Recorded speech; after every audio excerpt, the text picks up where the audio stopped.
Hello everyone, कैसे हो आप लोग। आई होप आप लोग सभी बहुत ही ज़्यादा अच्छे होंगे, और अगर अच्छे नहीं होंगे तो आप डेफिनेटली अब अच्छा फील करोगे, because I got a very important, a very interesting opportunity for you guys. That is central arm police forces, जिसमें असिस्टेंट कमांडेंट की पोजीशन निकली है। इसके लिए आप डेफिनेटली अप्लाई कर सकते हैं। आप में से एजुकेशनल बेसिस के ऊपर सभी के सभी लोग एलिजिबल हैं। जिसने भी एक किसी ने भी ग्रेजुएशन करी है, they are eligible to apply for the same. Age bracket थोड़ा सा इंटरेस्टिंग जरूर है, लेकिन उसके अंदर भी बहुत सारे रिलैक्सेशन आपको देखने को मिलेंगी। तो विदाउट फर्दर अडू स्टार्ट करते हैं। बहुत ही कंसाइज में रखने वाला हूं, बिकॉज अभी इसी हफ्ते 3 से लेकर 4 जॉब्स निकली हैं, बढ़िया बढ़िया अपॉर्चुनिटीज निकली है, सबको भी कवर करना है। सबसे पहले इसके रिगार्डिंग बात करते हैं। आप अगर इसके अंदर सिलेक्शन ले पाते हो तो आप बनेंगे असिस्टेंट कमांडेंट। ना असिस्टेंट कमांडेंट का सिंपल सा मतलब है सर, आप ऑफिसर। अगर आपको ऑफिसर बनना है, मैं अभी आपको बताऊंगा कई सारी जो दी हुई हैं विंग्स वगैरह, उसके अंदर एक एंट्री लेवल ऑफिसर के तौर पर अगर आपको लगना है तो असिस्टेंट कमांडेंट आप यहाँ पे बनेंगे। सैलरी वैलरी के बारे में सर बात ही छोड़ दो। ये ईपीएफओ और साथ ही साथ में केएस से बेटर आपको जॉब देखने को मिलेगी, specially considering the recent scenario which is out there. Time कम है, कॉम्पिटिशन थोड़ा ज़्यादा है, बहुत कुछ चीज़ें हैं, तो इसमें आपको चांसेस कंपेरेटिवली बेटर देखने को मिलेंगे, और इसके रिगार्डिंग मैं आपको एंड में जरूर बताऊंगा। लेकिन सबसे पहले देखते हैं सर, एक सबसे इंपॉर्टेंट चीज़ है ये date, that is the last date for submission of applications. अगर हम इसको देखिए सर, स्टार मार्क कर लीजिए, बिकॉज इससे पहले ही फॉर्म भर देना, लास्ट टाइम के लिए मत छोड़ना लास्ट डेट। और अगर आप इसके बाद ये वीडियो देख रहे हैं तो कोई फायदा नहीं है, ठीक है। भरना कहाँ पर है आपको? यूपीएससी ऑनलाइन पर जाकर भरना है। अगर आपको याद हो तो आपने ईपीएफओ जिन लोगों ने फॉर्म भरा था उनके लिए तो ये पीस ऑफ केक होने वाला है, बिकॉज उन्होंने वन टाइम रजिस्ट्रेशन ऑलरेडी कर लिया है, ओटीआर उन्होंने कर लिया है, ठीक है। चलिए, तो लास्ट डेट आपको दिख रही है 16 मई, 18 आज पे आपको देखने को मिलेगी, ठीक है। अगर हम लोग बात करें यहाँ पे, तो रिटर्न एग्जामिनेशन है यहाँ पे 6 अगस्त को रिटर्न एग्जाम होना है। ये भी मार्क कर लो स्टार। क्यों? क्योंकि 6 अगस्त को एग्जाम है। मैं आपको इनफैक्ट मैं जनवरी से आपको बता रहा हूँ कि 6 अगस्त को 6 अगस्त को 6 अगस्त को आएगा, ये है। उसके बाद आप यहाँ पर border security forces, central reserve, CRPF, CISF और आईटीबीपी और साथ में एसएसबी, इन सभी के लिए इस बार असम राइफल्स का यहाँ पे मेंशन नहीं किया हुआ। बाकी सभी के सभी जो हैं वो इसमें आप अप्लाई कर सकते हो। वैकेंसीज टेबल आपको यहाँ पर देखने को मिल रहा है। 322 वैकेंसीज आपको यहाँ पर देखने को मिल रही हैं। अगर आपको याद हो तो मैंने आपको 1 लाख जॉब्स, मैंने एक वीडियो बनाई थी 1 लाख जॉब्स वाली, उसके अंदर मैंने आपको बताया था सर 320 प्लस के आसपास क्या कर दी गई है, सैंक्शन कर दी गई है। देखो 322 के आसपास वैकेंसी आई है, तो उसको वीडियो को जाकर जरूर देखना। ऐसा ही उसी हिसाब से पूरे का पूरे साल में वैकेंसीज आपको देखने को मिलेंगी। अब देखोगे सर आपको मिलेंगी बहुत ज़्यादा कम, लेकिन आपको बता देता हूं सर, यहां पर ना 3 स्टेप में होता है सर, 3 स्टेप में रिक्रूटमेंट होता है। सबसे पहले क्या होता है आपका प्रीलिम्स, समझ लो। प्रीलिम्स का मतलब क्या हो गया कि वहां पर आपके एमसीक्यू लेवल ऑफ एग्जाम्स आते हैं, अभी आपको बताऊंगा मैं आगे। फिर सर एक छोटा सा मेंस भी होता है। छोटा सा मेंस मतलब ऐसा नहीं है, हिंदी इंग्लिश में भी लिख सकते हो, एसेज होते हैं और इंग्लिश ग्रामर होती है। उसके अलावा कुछ ज़्यादा काम खराब नहीं होता। ऐसा नहीं है कि आपको मेंस की तरह लिखना है, वो भी सर सेम ही डे होता है। उसमें बिल्कुल पासिंग नंबर चाहिए होते हैं, 80 नंबर चाहिए होते हैं। तो अगर उतने आपके आ रहे हैं दैट इज गुड इनफ, कोई दिक्कत वाली बात नहीं है, इसमें परेशानी नहीं आती। एमसीक्यू वाला मार्क्स का जो पेपर होता है sir, that is comparatively easy, you can crack it, right. And last में सर आता है आपका इंटरव्यू।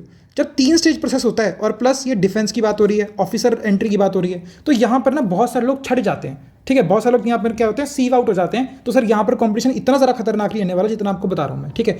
आप में से कुछ लोग ऐसे जिन्होंने एग्जाम ऑलरेडी क्रैक किया हुआ, ये वाला मैंने भी क्रैक किया हुआ इससे पहले एग्जाम, तो मैं आपको बता रहा हूँ कि it is not that difficult. तो मैं आपको बता मतलब I just understand my word Y am saying this, because जब मेरा इतना लेवल भी नहीं था प्रिपरेशन का, तब भी मैंने इस एग्जाम को क्रैक कर लिया था।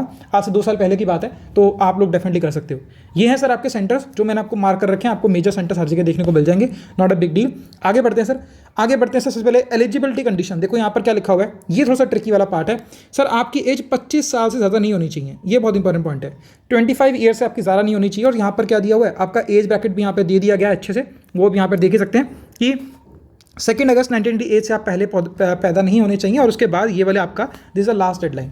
इसके बाद देखो यहाँ पे मैं समझता हूँ, देखो मैं भी जनरल कैटेगरी में बिलोंग करता हूँ, तो मैं भी अप्लाई नहीं कर सकता। मैंने इसका एक अटेम्प्ट दिया है, that was my first and that was my last attempt also. उसके बाद मैं नहीं दे पाया, अल्टीमेटली मेरा सिलेक्शन नहीं हो पाया, मेरिट वगैरह का पंगा हो गया, थोड़ा बहुत ऊपर नीचे हो गया मामला, बट मैं इसके बाद अटेम्प्ट दे नहीं पाया, ठीक है। लेकिन तभी मैं आपको बोलता हूँ कि हमेशा डाइवर्सिफाई करते रहो। जब आप डाइवर्सिफाई करोगे, अगर आप ये थर्ड पॉइंट देखो यहाँ पर क्या लिखा हुआ है, 5 साल का रिलैक्सेशन मिलेगा जो कि सिविलियन सेंट्रल गवर्नमेंट सर्वेंट है।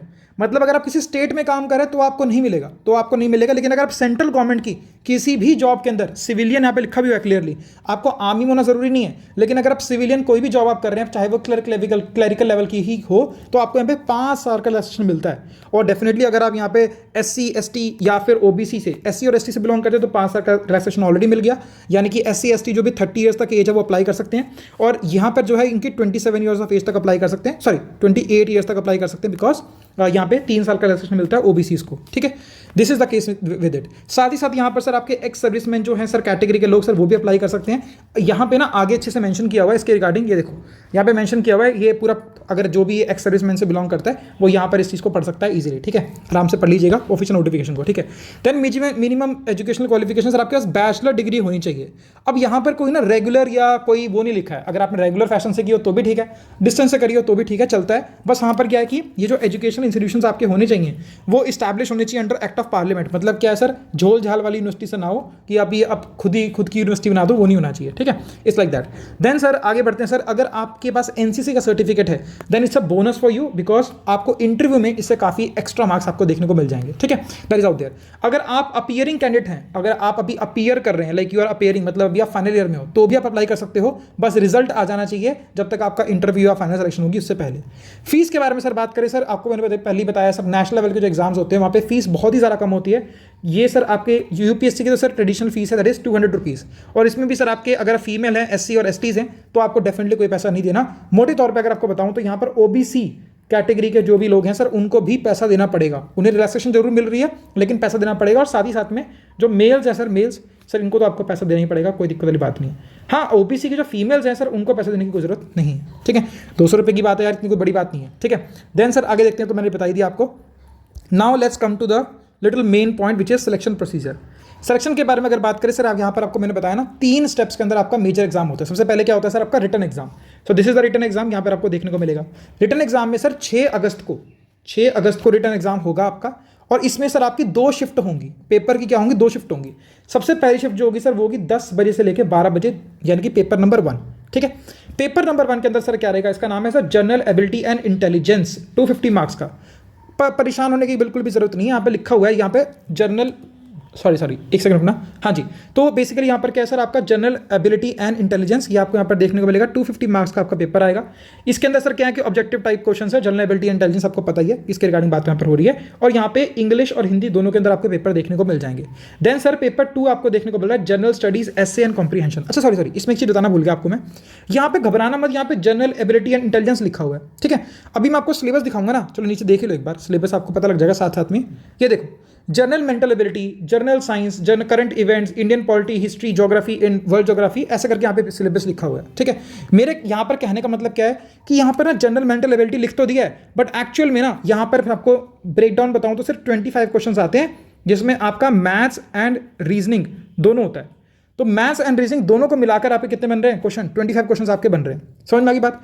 अब अगर आपका मैथ्स थोड़ा सा वीक भी है, अगर थोड़ा बहुत आपका मैथ्स वीक भी है, तो अराउंड 120 क्वेश्चंस टोटल मिलाकर, उसमें से आपके 25 क्वेश्चन यानी कि करीबन 10-12 क्वेश्चन आपके मैथ्स के आएंगे, तो भी आपका काम बन सकता है। इसीलिए बता रहा हूं कि अगर इनका मैथ वीक है उनको भी डेफिनेटली अप्लाई करना चाहिए। इनफैक्ट इसके जैसा ये पेपर होता है सीडीएस का पेपर, उसमें तो एग्जाम होता, उसमें तो मैथ्स का पेपर ही नहीं होता, तो you don't to worry much. और साथ साथ में अगर आप सिलेबस देखेंगे तो सिलेबस उतना सारा हार्ड भी नहीं लगेगा। अगर आप केएस की तैयारी कर रहे हैं तो आपका प्रीलिम्स ऑलरेडी हो चुका होगा, तो आपको डेफिनेटली अप्लाई करना चाहिए। और इनफैक्ट जो लोग भी ना किसी तरह के लिए अप्लाई करें सर, उनको भी यहाँ पर देखना चाहिए, ठीक है। सबसे पहले सर आपका पेपर ये आ गया। Now paper number 2 is a problem, because सही सबसे ज़्यादा लोग सर इसी से डरते हैं पेपर नंबर 2 से, कि हाय यहाँ पे तो क्या है सर, कॉम्प्रीहेंशन है, लिखना पड़ेगा, ये करना पड़ेगा, वो करना पड़ेगा। देखो भैया 200 मार्क्स का पेपर है, क्या है 200 मार्क्स का पेपर है। नंबर कितने चाहिए आपको, 80 मार्क्स। 80 मार्क्स अगर आप लेके आ रहे हैं, 80+ मार्क्स लेके आ रहे हैं, तो दिस इज पासिंग मार्क्स, कोई दिक्कत वाली बात नहीं है। हाँ, मेरिट दोनों के मार्क्स के बेसिस पर बनेगी, दैट इज आउट देयर, लेकिन स्टिल आप 80+ मार्क्स भी ले पा रहे हैं तो दैट इज ऑल्सो फाइन, मतलब उसमें आपका क्लियर हो जाएगा। इसमें बस आपको यहाँ पर क्या चाहिए, आपको मिनिमम मार्क्स 80+ चाहिए, ऊपर जितने भी आप लेकर आओ नंबर पेपर 1 के अंदर, कोई दिक्कत वाली बात नहीं है, that is a advantage to you.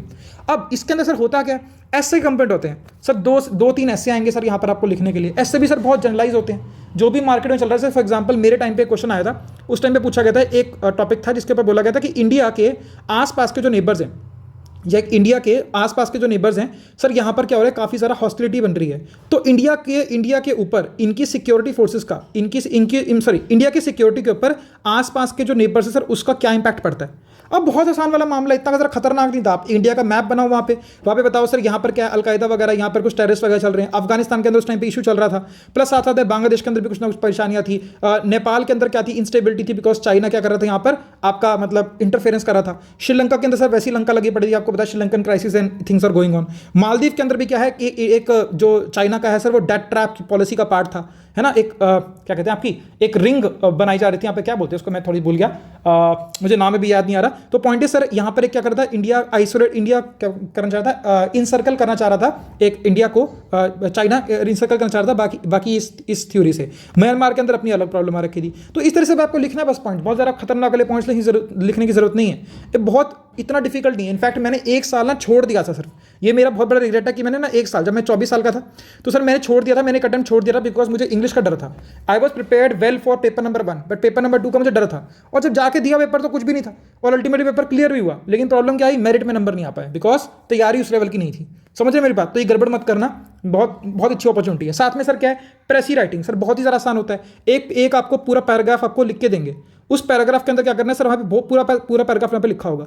अब आपको उसी पैराग्राफ के ऊपर उसी पैराग्राफ को क्या करना है, एक छोटे टर्म्स में लिखना है। सॉरी थोड़ा मैंने गलत बोल दिया। प्रेसी राइटिंग में सर क्या होता है, पॉइंट्स लिखने होते हैं।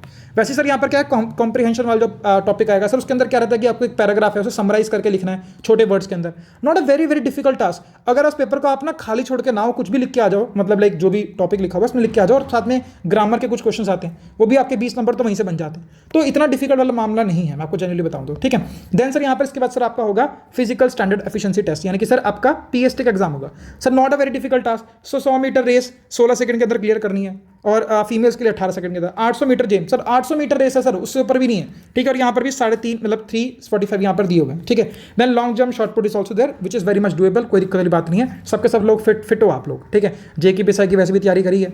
इसके बाद सर आपका होता है इंटरव्यू एंड पर्सनालिटी टेस्ट। अब देखो हुआ क्या प्रॉब्लम, जैसे मेरे साथ भी हुआ था इंटरव्यू के अंदर, मेरा इंटरव्यू वॉज ओके, मतलब I was like I would say कि मेरा अच्छा ही कह सकता हूँ मैं, अच्छा इंटरव्यू किया था। प्रॉब्लम कहाँ पर आई सर, मेरे जो फर्स्ट पेपर नंबर 1 और पेपर नंबर 2 के जो जॉइंट मार्क्स बन रहे थे सर, वो इतने अच्छे नहीं थे। इसीलिए हुआ क्या सर, इसके बाद जो बनती है फाइनल मेरिट, हमारे टाइम पर सर पोस्ट भी बहुत ज़्यादा कम निकली थी, तो सर फाइनल मेरिट में नंबर नहीं आया, ठीक है। जनरल कैटेगरी थोड़ा सा पंगा वगैरह पड़ गया, आप समझ सकते हो, ठीक है। लेकिन पॉइंट इज यार I am still very much motivated, और कोई दिक्कत वाली बात नहीं है, हम नेक्स्ट ईयर फिर से अप्लाई कर देंगे, कोई बड़ी बात नहीं है, ठीक है। यहाँ पर क्या सर 150 नंबर का आपका इंटरव्यू देखने को मिल जाता है। Then comes is general mental, यहाँ पर आपका रीजनिंग, ये इसका सिलेबस दिया हुआ है, आप यहाँ पे देख सकते हैं, कोई बहुत बड़ी बात सिलेबस में नहीं है, राइट। सो फाइनली 26 अप्रैल से लेकर 16 मई तक आपके पास डेट है, यू कैन डेफिनेटली अप्लाई। 6 बजे तक आपको अप्लाई कर सकते हो। लास्ट पे कुछ आपको चीज़ बताना चाहता हूँ, देखो ये आपका फिजिकल मेंटल और एबिलिटी का रिगार्डिंग बोला गया। अगर आपको चश्मा लगा हुआ है जैसे कि मुझे लगा हुआ है, कोई दिक्कत वाली बात नहीं है, +-4 तक आपको यहाँ पर अलाउड है सर। अपना तो 2 नंबर भी ढंग से नहीं है, ठीक है। तो ऐसे आपका काम बन जाएगा। यहाँ पर वेट वगैरह भी लिखा हुआ है, साथ में यहाँ पर थोड़ा सा कॉर्निया, और अगर आपने लेसिक सर्जरी कराई है उसके बारे में भी यहाँ पे मेंशन किया हुआ है, ठीक है। और आगे टैटूज़ के बारे में मेंशन किया होता है, यस टैटूज़ के रिगार्डिंग भी मेंशन किया हुआ है, तो भी आप जाके थोड़ा सा पढ़ सकते हैं। देन आपका आता है sir finally why to apply for CAPF। देखो आपको फियर ऑफ मैथ्स है, अगर आपका मैथ्स इतना ज़्यादा अच्छा नहीं है तो आपको समझ में आता होगा कि आप जो SSSB बोर्ड या SSSB जो बोर्ड होता है, सर्विस सिलेक्शन बोर्ड जो होता है सर, वहाँ पर थोड़ा सा अच्छा सक्सेस पाना थोड़ा सा डिफिकल्ट वाला मामला बन जाता है। सेकेंडली अगर क्या है बेटर, अगर आप EPFO की तैयारी कर रहे हैं, JKS की तैयारी कर रहे हैं, तो आपका यहाँ पर क्या होगा कि आपका GS पोर्शन थोड़ा आप पढ़ ही रहे होंगे सर, उसी पोर्शन को पढ़ के भी आपका काम बन जाएगा। इनफैक्ट मैं आपको बताऊंगा, जितने भी स्टूडेंट्स जो कि मुझसे पढ़े हुए हैं पहले, JK PSI के लिए जो मेरे से पढ़े थे, मैं आपको लिख के दे रहा हूँ सर, JK PSI के लिए भी जो पढ़े थे आप लोग, वो भी CAPF का पहला paper number 1 they can easily crack it.